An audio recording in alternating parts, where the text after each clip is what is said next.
वो गुस्से को खामोश नहीं कर सके, वो हड़तालों को नहीं रोक सके, तो एक नया सवाल सामने आने लगा।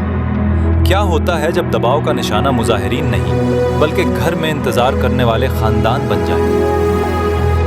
जून 2026 में मुजफ्फराबाद और रावलाकोट में बेचैनी और एहतजाज जारी है, लेकिन बहुत से लोगों के लिए अब सबसे बड़ी फिक्र अगला एहतजाज नहीं बल्कि अगला खाना है, अगली दवा है, अगला सप्लाई ट्रक है जो शायद कभी ना पहुंचे। जब रास्ते महदूद हो जाएं और ज़रूरी अशिया की फराहमी सुस्त पड़ जाए तो किल्लत रोज़मर्रा ज़िंदगी का हिस्सा बनने लगती है और इसका बोझ सबसे पहले आम खानदानों पर पड़ता है। जब खुराक कम होने लगती है लोग फिक्रमंद हो जाते हैं, जब दवाएं नायाब होने लगती हैं खौफ जन्म लेता है। माँ बाप हिसाब लगाना शुरू कर देते हैं कि मौजूदा सामान कितने दिन चलेगा।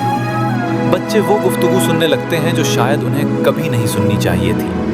बुजुर्ग उन सवालों के जवाब के मुंतज़िर रहते हैं जिनका जवाब किसी के पास नहीं। इसलिए नहीं कि कोई जंग उनके घरों तक पहुंच गई है, बल्कि इसलिए कि गैर यकीनी सूरत हाल पहले ही वहां पहुंच चुकी है। सबसे मौसर दबाव हमेशा दिखाई नहीं देता, वो सायरन बजाता हुआ नहीं आता, वो टीवी पर ऐलान नहीं होता, वो आहिस्ता आहिस्ता जाहिर होता है।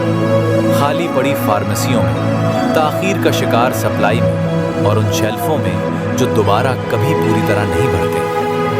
क्योंकि जिस लम्हे लोग अपनी बका के बारे में फिक्रमंद होना शुरू कर देते हैं, उस लम्हे उम्मीद और खौफ एक दूसरे के मुकाबला खड़े होते हैं। एक आबादी मुश्किलात बर्दाश्त कर सकती है, लेकिन गैर यकीनी सूरत हाल मुख्तलिफ होती है। वो हर घर में दाखिल हो जाती है, हर बावर्ची खाने में, हर अस्पताल के वार्ड में, और जब ऐसा होता है तो पूरा मुआशरा इस बहरान का हिस्सा बन जाता है। सड़कों को ताकत के जोर पर कुछ वक्त के लिए काबू में रखा जा सकता है, लेकिन आने वाले कल का खौफ पूरे मुआशरे की सोच को बदल सकता है।